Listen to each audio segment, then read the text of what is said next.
Hi everybody, I'm Jacquie Karaca.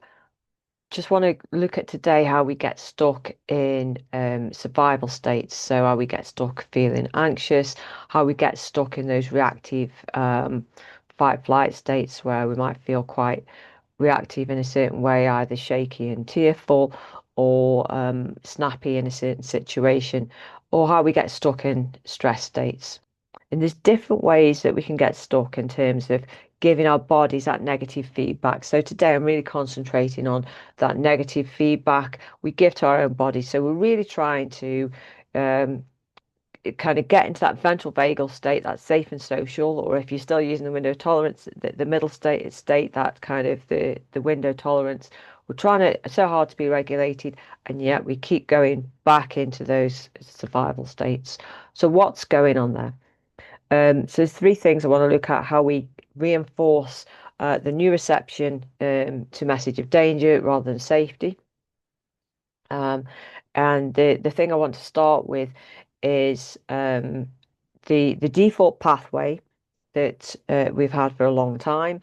Um, and that's the pathway we want to change. But that pathway is a pathway that we're used to. It's a pathway we know. So that's a pathway we're likely to go down. So there's two aspects to that default pathway. So first, this is, we're kind of trying to grow new neural pathways. So these are new nervous systems that go through the brain, go through the body.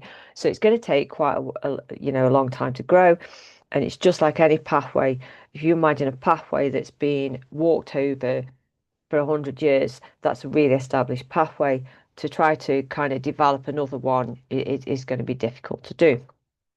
So naturally, the first thing is naturally, subconsciously and automatically, we would go back to that default pathway.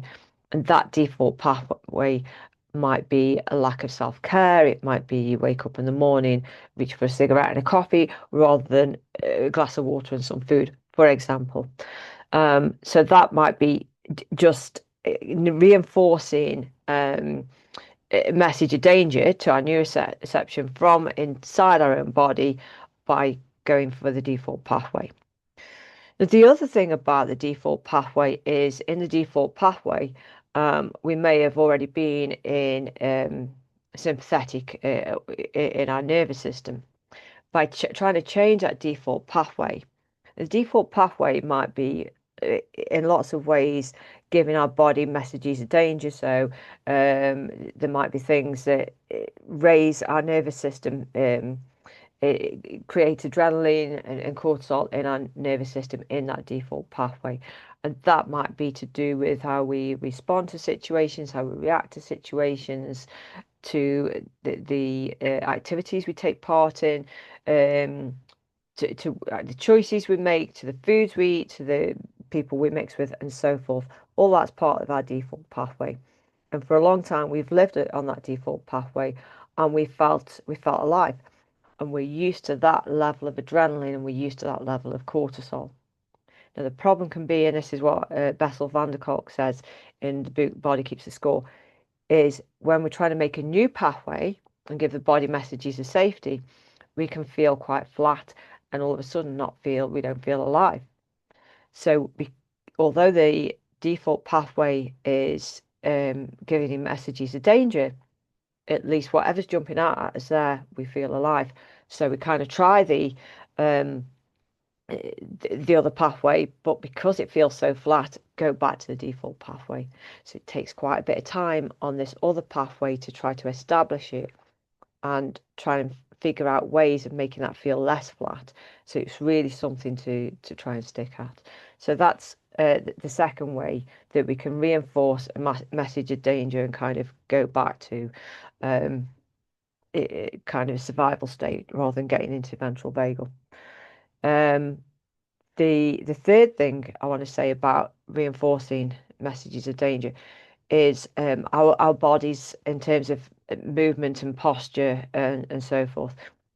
So the obvious things, you will most probably have worked on. So if you felt depressed and you kind of walk with your head down, you probably have worked on that. That's fairly obvious. You realize you're doing it, you kind of lift your head back up.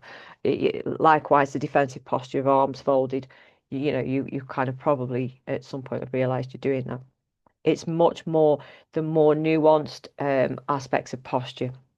So that tension in your neck, what's going on with how you're holding your shoulders, um, kind of pain when you're walking. Is there something going on? Are you kind of walking with your chest forward in the sympathetic way? Are you kind of walking with your hips back?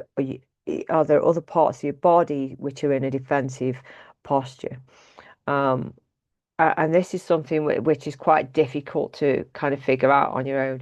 And that's why, alongside kind of psychotherapy, psychology, really good biomechanical physiotherapy is really useful for kind of working out some of the more nuanced defensive postures in our body, but also just really getting in touch, really kind of tuning into your body and noticing will help with that. But that is another way that the body reinforces in service of survival, but it kind of inadvertently reinforces a message of danger because it's held on to that defensive posture to keep you safe in certain situation. That situation goes away. But as I've said many times, our body does not have this linear sense of time. It only has a sense of pattern. That's a danger, therefore, that the body needs to be in a particular way um, to keep you safe. So the body stays in that way.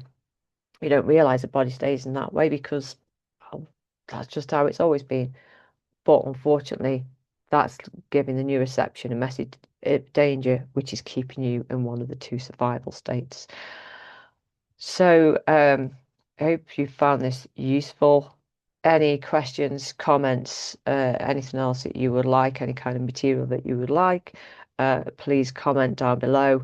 And please share so other people can find it useful as well. Bye for now.